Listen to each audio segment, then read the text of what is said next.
महाकुंभ प्रयागराज के दौरान आतंकी हमले की धमकी दी थी। इसके लिए हमारी जो विशेष यूनिटें हैं तथा केंद्रीय बल को भी सतर्क किया गया था। वो ड्रोन के माध्यम से गोला बारूद और असलाह पाकिस्तान बॉर्डर से इंडिया में लाता था। पाकिस्तान में बैठे 3 आईएसआई एजेंटों के संपर्क में यह व्यक्ति था। महाकुंभ के दौरान जो चेकिंग और पुलिस की मुस्तैदी वहाँ थी, इसके कारण ये वहाँ कोई घटना कारित करने में सफल नहीं हो पाया। माननीय मुख्यमंत्री जी के नेतृत्व में उत्तर प्रदेश में जो अपराध और अपराधियों के प्रति जीरो टॉलरेंस तथा उत्तर प्रदेश को आतंकी एवं राष्ट्र विरोधी तत्वों से अवमुक्त करने की नीति के अनुपालन में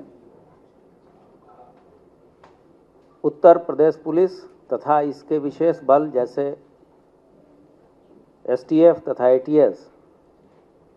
लगातार कार्य कर रही है। आप सभी अवगत हैं कि महाकुंभ के आयोजन के पहले ऐसे विघटनकारी तत्वों के द्वारा जो कि देश और विदेश में मौजूद थे, उनके द्वारा गड़बड़ी फैलाने की तथा कुछ ऐसी घटनाएं कारित करने की सूचना दी गई थी और यह सूचना विभिन्न एजेंसियों के माध्यम से हम लोग को प्राप्त हुई थी। उसी के क्रम में एक महत्वपूर्ण सफलता उत्तर प्रदेश के एटीएस को बीती रात मिली है और ये कार्रवाई उत्तर प्रदेश पुलिस की एसटीएफ तथा पंजाब पुलिस के द्वारा जॉइंट ऑपरेशन में की गई है। इस ऑपरेशन के तहत दिनांक 6/3/25 को बब्बर खालसा इंटरनेशनल एवं आईएसआई के मॉड्यूल का सक्रिय आतंकवादी लजर मसीह पुत्र कुलविंदर को कौशाम्बी से गिरफ्तार किया गया है। अभियुक्त का पूरा नाम लजर मसीह पुत्र कुलविंदर, निवासी ग्राम कुरलिया,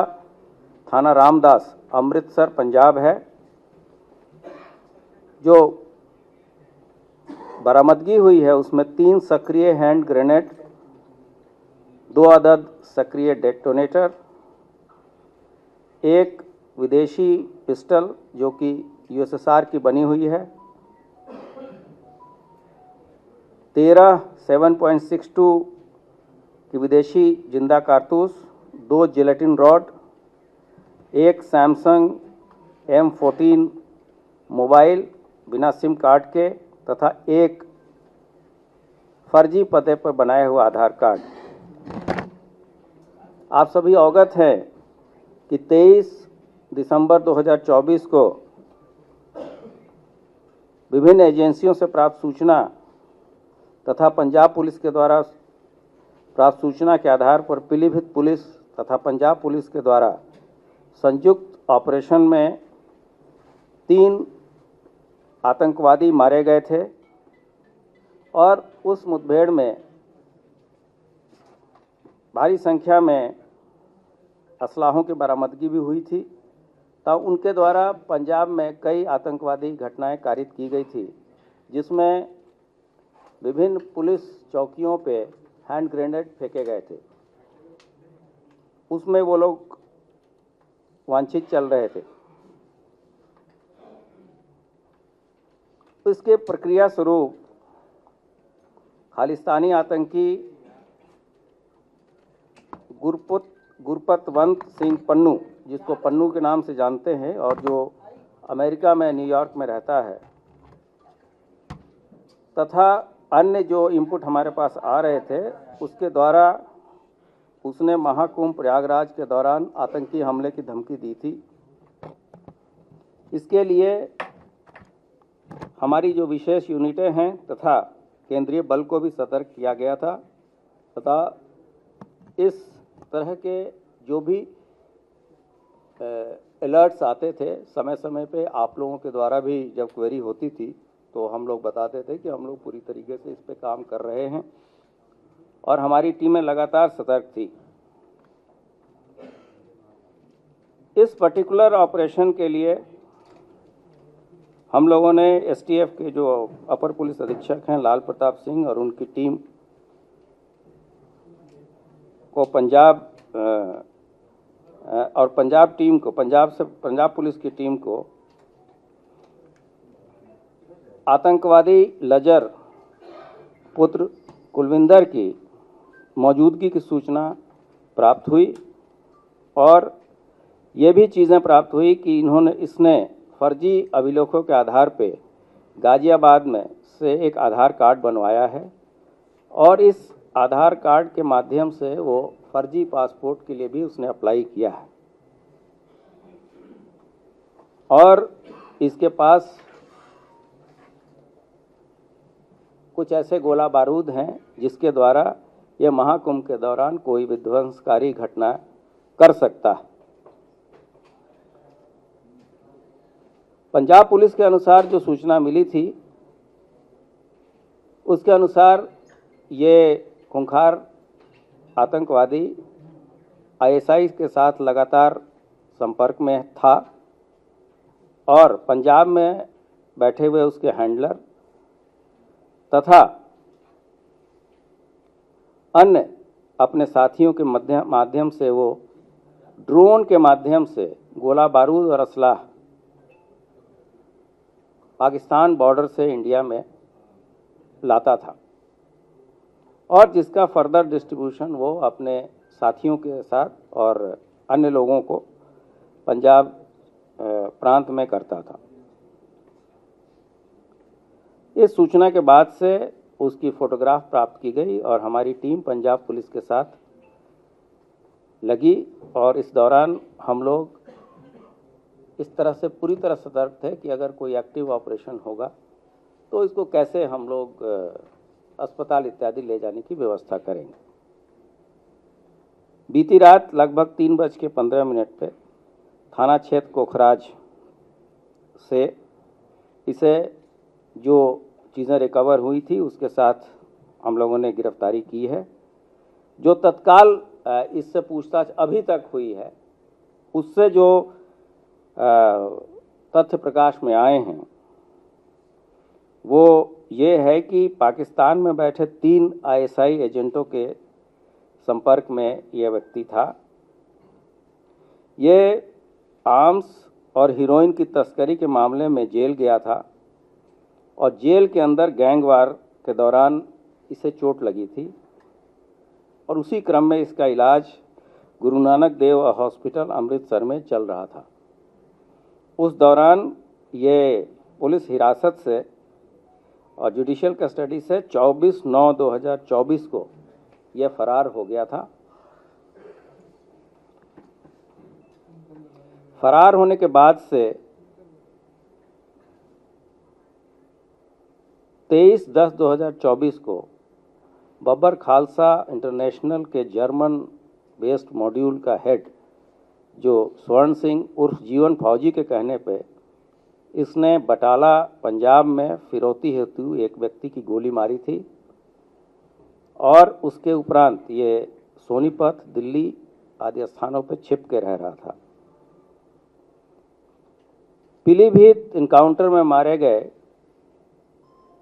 आतंकी वीरेंद्र सिंह उर्फ रवि जो कि गुरदासपुर का रहने वाला था, उससे भी लजर की कई बार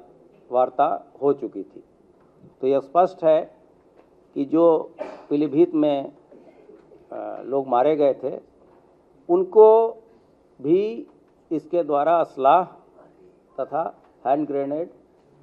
जिसका उपयोग उन्होंने विभिन्न पंजाब में जो घटनाएं उन लोगों ने कारित की थी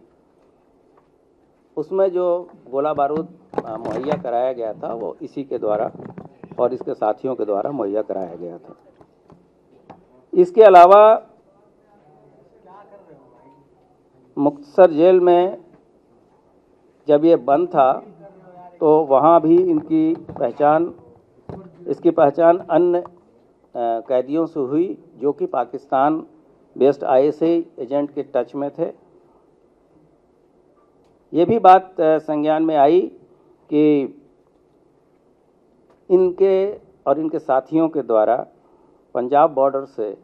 ड्रोन के माध्यम से विदेशी असलहे, ग्रेनेड तथा मादक पदार्थ जैसे कि हीरोइन आदि की सप्लाई प्राप्त की जाती थी। इसमें अभी जो है इस चीज़ों को पंजाब पुलिस के साथ शेयर करके आगे की विवेचना भी देखी जाएगी। इसमें यह भी बताना उचित होगा कि जब अतीक अंसारी को उत्तर प्रदेश लाने की बात हुई थी तो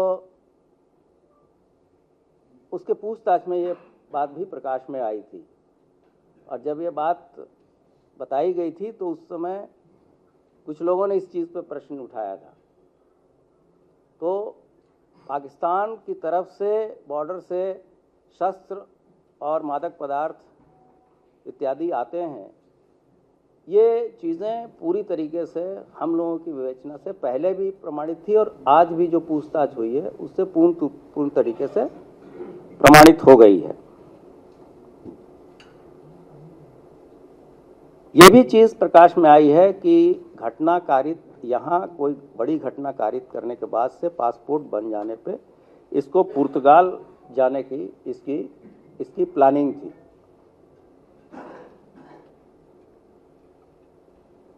और पंजाब में पुलिस चौकियों पर हुए ग्रेनेड के हमले जिसकी जिम्मेदारी बब्बर खालसा इंटरनेशनल के जीवन फौजी उर्फ स्वर्ण सिंह ने ली थी, उन सभी घटनाओं में लजर या उसके साथियों द्वारा ही हैंड ग्रेनेड उपलब्ध कराए गए थे। हैंड ग्रेनेड और रिकवरी की चीज़ें हैं, उसके फोटोग्राफ अभी हम लोग आपको अपने ग्रुप पे शेयर कर देंगे। इसी तरीके से उसने कुछ और साथियों के भी नाम बताए हैं जो कि कुछ लोग यूएसए में रहते हैं, कुछ लोग पुर्तगाल में रहते हैं, कुछ लोग कतर में रहते हैं, और इससे ये सिग्नल ऐप पे बातचीत करता है।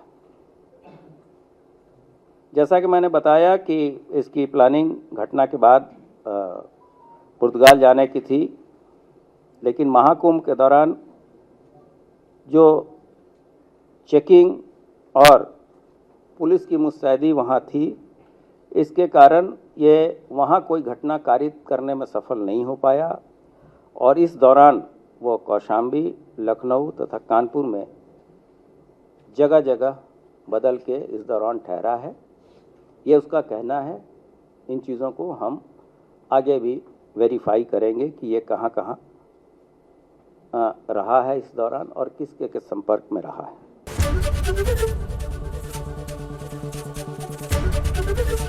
एबीपी गंगा, खबर आपकी, जुबान आपकी।